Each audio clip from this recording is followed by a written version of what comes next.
Morning view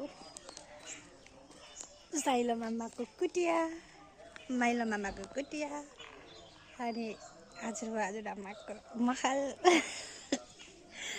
अनि यो चाहिँ सब खेतबारी घाम उदाउन लाग्छ। मामा त बारीमा गएर तोरी उठाइसक्नु भएको छ।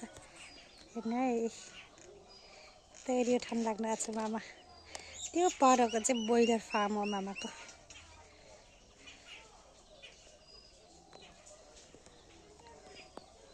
पहिले मैले कल त यहीँ रहेछ, पहिले पनि यहीँ थियो।